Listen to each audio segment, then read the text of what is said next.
नमस्कार साथियों, मैं विक्रम शर्मा स्वागत करता हूं आपका सेल्फ मैनेजमेंट के इस वीडियो कोर्स में। और हम शुरुआत करने वाले हैं पार्ट 4 की। पार्ट 3 तक हमने बात की सेल्फ कंट्रोल के बारे में। जब खुद पे नियंत्रण, आत्मनियंत्रण को सीखने की बात होती है, उसे बढ़ाने की बात होती है, वो सारी छोटी छोटी बारीकियां मैंने आपको थर्ड पार्ट में बताई। और फोर्थ पार्ट में हम बात करने वाले हैं सेल्फ कॉन्फिडेंस, मतलब आत्मविश्वास के बारे में। हम सबके अंदर कम या ज्यादा एक विश्वास खुद के प्रति होता है, लेकिन समय आने पर पता चलता है कि हमारा विश्वास कितना मजबूत है, खुद पर खुद का विश्वास। और अगर आपको वो कभी कम लगता है तो उसे बढ़ाया जा सकता है। आपको मैं बता दूं, आत्मविश्वास, सेल्फ कॉन्फिडेंस, ये कोई इनहेरिट, मतलब जन्म से किसी के पास क्वालिटी हो, ऐसा नहीं है। ये एक स्किल है, एक कौशल है जिसे प्रैक्टिस किया जा सकता है। ऐसा नहीं होता है कि हम कहें कि वो तो शुरू से ही कॉन्फिडेंट है, वो तो ऐसा ही है, जन्म से ही ऐसा है। नहीं, उसने भी प्रैक्टिस किया। जिसे भी आप कॉन्फिडेंट मानते हैं, तो आप भी प्रैक्टिस करने के साथ वो छोटी छोटी बारीकियां आपको बताओ कैसे प्रैक्टिस करना है, वो तरीका बताओ, और निरंतर अभ्यास करते हैं तो आप भी सेल्फ कॉन्फिडेंट बन सकते हैं जबरदस्त तरीके से। तो आइए शुरुआत करते हैं पार्ट 4 की। और यहां मैं एक बात और बताना चाहूंगा, ये जो सेल्फ कॉन्फिडेंस है या कॉन्फिडेंस जिसको विश्वास हम कहते हैं, ये आपको कुछ भी काम करने की क्षमता देता है। कोई भी कार्य, कोई भी टास्क, आपको टारगेट, लक्ष्य अचीव करना है तो उसकी क्षमता बढ़ाता है आपका सेल्फ कॉन्फिडेंस। वहीं जब आप कोई कार्य कर लेते हैं, कोई अचीवमेंट ले लेते हैं, कोई लक्ष्य पा लेते हैं, तो उससे आपका सेल्फ कॉन्फिडेंस बढ़ता है। समझे आप? सेल्फ कॉन्फिडेंस से तो कार्य कर पाए, कार्य अगर कर पाए तो उससे आपका सेल्फ कॉन्फिडेंस और बढ़ेगा। तो ये दोनों एक दूसरे के कॉम्प्लीमेंट्री पार्ट हैं, एक दूसरे के पूरक हैं। इससे ये बढ़ता है और ये हो जाए तो उससे वापस से ये बढ़ता है। समझ गए? तो शुरुआत करते हैं आपके सेल्फ मैनेजमेंट स्किल्स के पार्ट 4 की, जहां पर हम बात करने वाले हैं सेल्फ कॉन्फिडेंस मतलब आत्मविश्वास के बारे में। अब जैसा मैं हमेशा बोलता हूं, चाहे आपको सेल्फ कंट्रोल लेना है, चाहे सेल्फ अवेयरनेस चाहिए, खुद के बारे में आप जानकारी चाहते हैं, खुद को अच्छे से समझना चाहते हैं, आपको हमेशा एक गोल सेट करना पड़ेगा। जो भी आप करना चाहते हैं, जो भी आप पाना चाहते हैं, कितना कॉन्फिडेंट बनना चाहते हैं। मैं 1000 लोगों के सामने माइक पे खड़ा, स्टेज पे माइक पकड़ के जबरदस्त तरीके से बोलूं और लोग तालियां बजाएं, मुझे ये अचीव करना है, ये मेरा टारगेट है, तो अब मैं वहां तक कैसे जाऊंगा? वो 1000 लोगों से पहले मुझे 10 लोगों के साथ प्रैक्टिस करना होगा। मुझे एक ऐसे मंच तक जाने के लिए काबिलियत अपने अंदर बनानी होगी। तो ये सारी वो चीजें हैं जिसमें हम बोलते हैं कि आपने क्या किया, अपना एक गोल सेट किया, प्राप्त करने योग्य लक्ष्य को निर्धारित करें और स्पष्ट और यथार्थवादी लक्ष्य बनाएं। जब भी आप बनाएं तो वो क्रिस्टल क्लियर होना चाहिए, यथार्थवादी होना चाहिए, मतलब उसको पाना मुमकिन है, वो किया जा सकता है, भले ही कितना भी मुश्किल हो। आज असंभव जैसा लगे, पर असंभव नहीं है, आप मेहनत करेंगे तो हो जाएगा। ऐसे लक्ष्य का निर्धारण करें और उसको छोटे छोटे हिस्सों में बांट लें, जिसको कहते हैं ना, एक बड़े टारगेट को छोटे स्टेप्स में बांट लें। फिर उन्हें छोटे प्रबंधनीय, जिनको मैनेज किया जा सकता है, मैनेजेबल, उन कामों में विभाजित करें। उन सारे छोटे छोटे स्टेप्स में जिनको आप मैनेज कर सकते हैं, जिनका प्रबंधन आप कर सकते हैं, ऐसे छोटे छोटे हिस्सों में इनको विभाजित करिए। एक उदाहरण देता हूं, मान लीजिए आप सोचते हैं कि मुझे 1 महीने में 20 पाउंड वजन अपना कम करना है। आपको लगता है कि वजन बढ़ गया है तो मैं व्यायाम करूंगा, एक्सरसाइज करूंगा, रनिंग करूंगा, अपनी डाइट को कंट्रोल करूंगा, सही तरीके से अपने खाने पीने पर ध्यान दूंगा, और 20 पाउंड के आसपास आपने 1 महीने में वजन कम करने का एक लक्ष्य बना लिया। अब सीधा 20 पाउंड कम नहीं होता है, तो क्या करना है? आप हर हफ्ते, हर सप्ताह 1 से 2 पाउंड वजन कम करने का लक्ष्य रखिए। इस वीक का टारगेट क्या है? मुझे 2 पाउंड कम करने हैं। फिर अगले हफ्ते तक आप उसको बढ़ा सकते हैं, 4 कर सकते हैं, लेकिन पहले हफ्ते का टारगेट अचीव होगा तभी अगले हफ्ते के लिए सेल्फ कॉन्फिडेंस आपके अंदर आएगा। तो अपने टारगेट डिसाइड करें, लक्ष्य का निर्धारण करें जिसको पाया जा सकता है। 20 पाउंड कम करना कोई बहुत मुश्किल काम नहीं है, असंभव कार्य नहीं है। अभी मुश्किल लग रहा है क्योंकि एक्सरसाइज की आदत ही नहीं है, पर अगर आप उसको छोटे छोटे हिस्सों में बांट लें, छोटे छोटे टारगेट बना लें, तो उस असंभव से दिखने वाले लक्ष्य को, जो कि अचीवेबल है, जिसको पाया जा सकता है, प्राप्त करने योग्य है, उसको आप बड़ी आसानी से पा लेंगे। सेल्फ केयर को प्रैक्टिस करें, खुद को संभालिए, खुद की देखभाल करिए। दुनिया की देखभाल तभी कर पाएंगे जब आप खुद की देखभाल करेंगे। क्यों? क्योंकि जब आप ठीक रहेंगे, पूर्ण रूप से स्वस्थ रहेंगे, मानसिक तौर पे, शारीरिक तौर पे, तभी तो कोई भी काम कर पाएंगे। किसी अपने की केयर भी आप तभी कर पाएंगे। कोशिश करिए आप नियमित तौर पे एक्सरसाइज करें, संतुलित आहार, डाइट आपकी बड़ी अच्छी होनी चाहिए। टेस्ट के लिए कभी कभी खाया जा सकता है अपनी पसंद का, लेकिन 99% टाइम आपको अपने शरीर की पसंद का खाना चाहिए, ना कि जबान की पसंद का। जो आपको टेस्ट में बहुत अच्छा लग रहा है, हो सकता है आपके शरीर के लिए वो ठीक ना हो। कोशिश करिए आपकी बॉडी के लिए जो अच्छा खाना है उस खाने को आप लें। अपनी नींद प्रॉपर निकालिए। माना जाता है कि 6 से 8 घंटे की नींद, 6 घंटा बिल्कुल मिनिमम साइड है, 8 घंटे तक, 6 से 8 घंटे तक की एक पर्याप्त नींद अगर आप लेते हैं तो आपका शरीर स्वस्थ है, आप शारीरिक और मानसिक दोनों तौर पर स्वस्थ रहेंगे। पर्याप्त नींद लीजिए, अपने शारीरिक और मानसिक कल्याण का ख्याल रखिए, अपनी वेलबींग का, मेंटल वेलबींग, इसका भी आपको ध्यान रखना है। मानसिक कल्याण भी आपका होते रहना चाहिए। क्या करेंगे? खुद का ध्यान रखना चालू करिए। दूसरे लोगों को प्रायोरिटी देते हैं, उन्हें तवज्जो देते हैं, उन्हें प्राथमिकता पे रखते हैं, खुद को भी प्राथमिकता पर रखिए। अपनी दैनिक दिनचर्या में 30 मिनट का व्यायाम शामिल करिए। मैं पहले भी बोल चुका हूं, मैं बार बार ऐसा कहता हूं कि जो शरीर आपको 24 घंटे आपका साथ देता है, आपको कम से कम आधा घंटा तो शरीर का ध्यान रखने के लिए निकालना ही चाहिए। तभी तो आपको बाकी के 23.5 घंटे प्रोडक्टिव तरीके से, आपको हर बार आपकी उत्पादकता बढ़ती ही चली जाएगी अगर आप लगातार अपने शरीर का ध्यान रखना चालू करेंगे, खुद की देखभाल करेंगे। सेल्फ कॉन्फिडेंस अगर आप बढ़ाना चाहते हैं तो पॉजिटिव सेल्फ टॉक करिए। मैं हमेशा कहता हूं सकारात्मक आत्मचर्चा। मैंने आपको सेल्फ कंट्रोल में भी बताया था।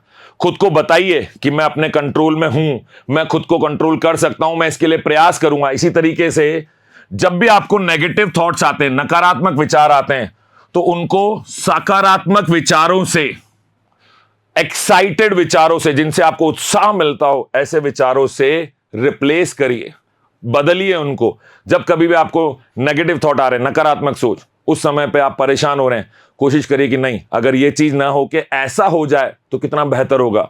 अब आपको पता चल गया कि बेहतर कब होगा? जब ये नकारात्मक विचार हट जाए, वो गलत बात हटे और उसकी जगह एक सही बात आ जाए। अब सही बात आ जाए तो आपको अच्छा लगेगा, परिणाम अच्छे होंगे। अब उस सही बात को कैसे लाना है, उस नेगेटिव थॉट को कैसे हटाना है, इसकी प्रैक्टिस करिए। थोड़ा मुश्किल है, लेकिन जब हम बार बार खुद से सेल्फ टॉक करते हैं तो ऐसा मुमकिन है। आत्मचर्चा जो करते हैं ना, खुद को मोटिवेट करना, बाहर से मोटिवेशन मिलेगा तो वो परमानेंट नहीं होगा। खुद को मोटिवेट करना सीख गए तो हमेशा मोटिवेटेड रहेंगे, हमेशा प्रेरित रहेंगे, प्रेरणादायक स्थिति में बने रहेंगे।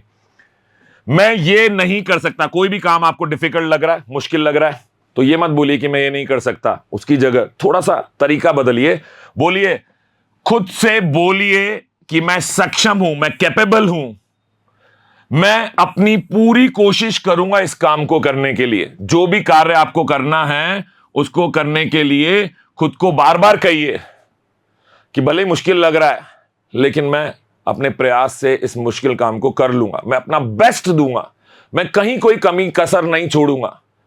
अगर आप ये कहने लग गए मैं ये नहीं कर सकता, तो आपका दिमाग ये मान जाएगा कि नहीं कर सकता। फिर वो आपको समय समय पर यही मैसेज भेजेगा कि अरे तुम तो कर ही नहीं सकते। फिर आपकी एनर्जी का क्या होगा सोचिए, फिर आपके टारगेट्स का क्या होगा सोचिए। तो उसकी जगह कोशिश करिए, जो भी नेगेटिव थॉट आपके दिमाग में आता है, जो भी विचार आता है, जो भी आप अपने आप से बात कर रहे हैं नेगेटिव, उसको पॉजिटिव टॉक से, सकारात्मक बात से रिप्लेस करिए, उसको हटाइए, सकारात्मक बात को लेकर आइए। सेल्फ कॉन्फिडेंस के लिए हमेशा कुछ ना कुछ नया सीखने की कोशिश करते रहिए। नई कोई स्किल सीखिए, कम्युनिकेशन स्किल सीखिए, बॉडी लैंग्वेज पे काम करिए, कैसे उठना बैठना है, कोई नई किताब पढ़ने की आदत डालिए, रीडिंग स्किल डेवलप करिए। अगर आपके अंदर किसी भी नई स्किल को समाहित करने की एक हैबिट डेवलप हो गई, तो आप मान के चलिए आप ये खुद को मैसेज देंगे, खुद को समझा लेंगे, खुद के ऊपर एक कंट्रोल कर लेंगे कि मैं जो चाहता हूं वैसा मैं कर पाता हूं, उसको मैं कंप्लीट कर लेता हूं। नए कौशल को प्राप्त करें या मौजूदा जो भी आपका कौशल है, जो भी आपके पास स्किल है, उसको और बेहतर करें, उसको इंप्रूवाइज करें, ताकि आपकी जो कैपेसिटी है, जो कैपेबिलिटी है, जिसको हम क्षमता बोलते हैं, और वो भी बढ़ जाए। और जब वो बढ़ेगा ना, कोई काम होगा आपने कंप्लीट कर लिया, तो क्या बढ़ेगा? आत्मविश्वास। ये आत्मविश्वास सीखा जा सकता है, मैंने आपको बताया था, ये भी अपने आप में एक कौशल है। हम इन छोटी छोटी बातों से सीख सकते हैं। उदाहरण के तौर पे अपनी संचार कौशल को, कम्युनिकेशन स्किल को सुधारने के लिए क्या करना चाहिए आपको? सार्वजनिक बोलने का एक कोर्स करें। बहुत पैसा खर्च करते हैं हम हमारे कपड़ों पर, घूमने पर, एंटरटेनमेंट पर, खाने पर, बीमार पड़ जाते हैं तो अपने इलाज पर भी, लेकिन थोड़ा पैसा खर्च करिए अपने सेल्फ इंप्रूवमेंट पर, खुद को बेहतर बनाने के लिए। और ऐसा करने के लिए आप क्या कर सकते हैं? नए नए स्किल सीख सकते हैं, नए कोर्सेज ज्वाइन कर सकते हैं। कम्युनिकेशन का कोर्स आप सबको कभी ना कभी सीखना ही चाहिए, चाहे उसके लिए कुछ फ्री के कोर्सेज भी अवेलेबल होते हैं इंटरनेट पे, चाहे आपको थोड़ा पैसा भी खर्च करना पड़े, पैसा भी खर्च करना पड़े तो भी सीखें। और ऐसी स्थिति में, अगर वैसे तो इंटरनेट पे इतना कुछ अवेलेबल है, ऐसी स्थिति में अगर आप थोड़ा पैसा भी खर्च करते हैं तो आपको अपने पैसे के प्रति भी आपकी जवाबदेही है कि मैंने इसके लिए पैसा खर्च किया, मुझे ईमानदारी से एक कोर्स कंप्लीट करना है।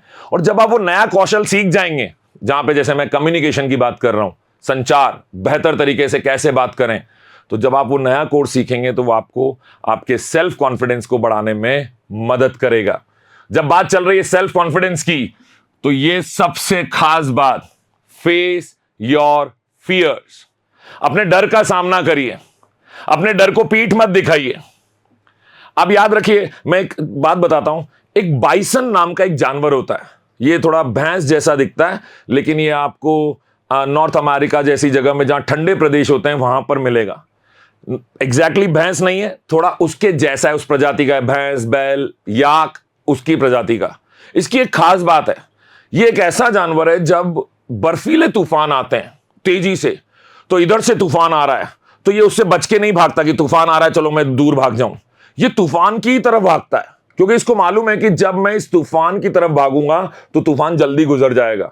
मतलब ये उस प्रॉब्लम को, वो चैलेंज को, वो समस्या जो इसके सामने आ रही है, आप इसको, तूफान को समस्या से समझिए, खुद को बाइसन की तरह देखिए कि आप अगर वो इंसान बने जो समस्या का सामना डटकर करें, उसकी तरफ बढ़े कि ठीक है, मैं ये नहीं कह रहा कि हर समस्या को अपनी तरफ आकर्षित करना है, आई गई है उसको हटा नहीं सकते, वो आपको डरा रही है, ऐसा कोई भी चैलेंज आपके सामने आ जाए तो उसका डटकर सामना करिए, उसको क्रॉस करिए, उससे पीठ दिखा के मत भागिए, अपने डर की पहचान करें, उनका सामना करने और उन्हें दूर करने के लिए छोटे छोटे स्टेप्स उठाएं, प्रयास करिए, भागिए मत, क्योंकि जितना आप भागेंगे ये डर उतना ही आपको दौड़ाएगा, उतना ही आपके पीछे लग जाएगा भूत की तरह। और जब आप इसका डटकर सामना करेंगे तो ये तो भूत है ना, गायब हो जाएगा, डर का भूत भाग गया। यदि आप नेटवर्किंग से डरते हैं, नेटवर्किंग मतलब लोगों से मिलना जुलना, जानकारी बढ़ाना, नए लोगों के विचार को समझना, उनको जाके बताना कि आप कैसा सोचते हैं, आप क्या करते हैं, अपने बारे में बताना, अगर आपको इन सब चीजों से डर लगता है, आपको लगता है मैं कैसे अपने बारे में बताऊंगा, मुझसे बड़े बड़े लोग वहां पर हैं, बड़े पद के लोग हैं, मुझसे ज्यादा नॉलेजेबल है, ज्ञानी लोग वहां होंगे, मैं वहां जाके कैसे बात करूंगा, तो अगर ऐसा कोई भी डर आपको लगता है तो छोटे छोटे जो प्रोग्राम्स होते हैं जहां 10, 15, 20 लोग इकट्ठे होते हैं, वहां जाके पार्टिसिपेट करिए, छोटे आयोजनों में भाग लीजिए, वहां से शुरुआत करें और धीरे धीरे बड़े कॉन्क्लेव, बड़े प्रोग्राम्स को अटेंड करें। मौका मिले तो माइक को अपने हाथ से न जाने दें, तैयारी करें उसके लिए, कोशिश करें कि आप 10 लोगों को, 20 लोगों को, 100 लोगों को संबोधित कर सकें। अगर आपने ये छोटे छोटे प्रोग्राम से शुरुआत करते हुए बड़े आयोजनों में भाग लेना चालू किया तो आपको नेटवर्किंग करना आ जाएगा, लोगों को अपने बारे में बताना आ जाएगा, बड़े लोगों से मिलना कैसे है, उन्हें इंप्रेस कैसे करना है, प्रभावित कैसे करना है, वो भी आप सीख जाएंगे। तो कोशिश करें, आपको जो भी चीज डराती है, जो भी चीज परेशान करती है, जहां पे भी आपको लगता है कि ये कमी है आपकी, और जब भी वो स्थिति आपके सामने आती है आप घबराते हैं, तो इस बार उसका डटकर सामना करिए, सॉल्यूशन निकालिए।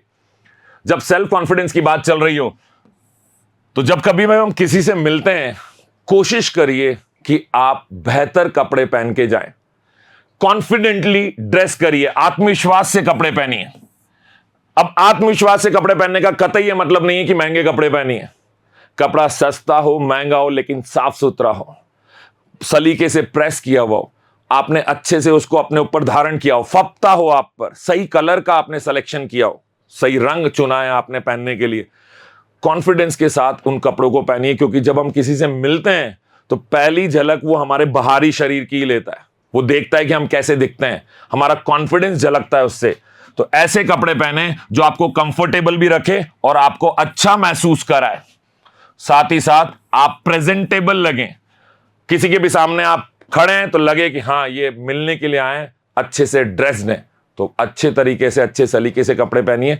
ये भी आपको कॉन्फिडेंस देता है क्योंकि सामने वाला भी आपको सीरियसली लेता है, उसको भी एहसास होता है कि आप अच्छे से तैयार होके आए, इसका मतलब आप कॉन्फिडेंट हैं, आप किसी भी काम को करने के लिए सिंसियर हैं, गंभीर हैं, आप काम के प्रति सजग हैं।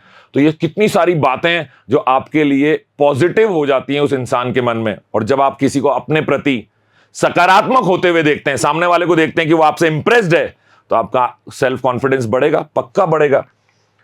जब बात चल रही हो सेल्फ कॉन्फिडेंस की, तो ऐसे कपड़ों के चुनाव करें जो अच्छी तरह से फिट हों और आपके व्यक्तित्व को दर्शाते हों, आपके व्यक्तित्व को निखारते हों। आप कैसे, अब आप मुझे देखिए, मैं कहीं भी जाऊंगा कपड़े जरूरत के अनुसार पहनूंगा, लेकिन आप देखिए मेरी मूंछें हमेशा ऐसे खड़ी होंगी। क्या मतलब है इस बात का? मैं अपने कॉन्फिडेंस को शो करता हूं और जब मैं ऐसे मिलता हूं तो मुझे देखते ही कोई कहेगा कि नहीं ये कॉन्फिडेंट आदमी है। अब मैं कैसे भी आ जाऊं तैयार होके, देखने में ऐसा लग रहा हूं, मेरी बॉडी लैंग्वेज ठीक नहीं है, मेरे कपड़े सही नहीं पहने हुए मैं घर के कपड़ों में उठ के आ जाऊं, तो कोई भी मेरे प्रति सकारात्मक भाव नहीं रखेगा और वो मैं समझ जाऊंगा कि इसको भी नहीं अच्छा लग रहा, उसका रेस्पॉन्स सही नहीं आएगा, तो मेरा कॉन्फिडेंस गिरेगा। तो अपने कपड़ों पर भी ध्यान दीजिए, ये बहुत इंपॉर्टेंट चीज है।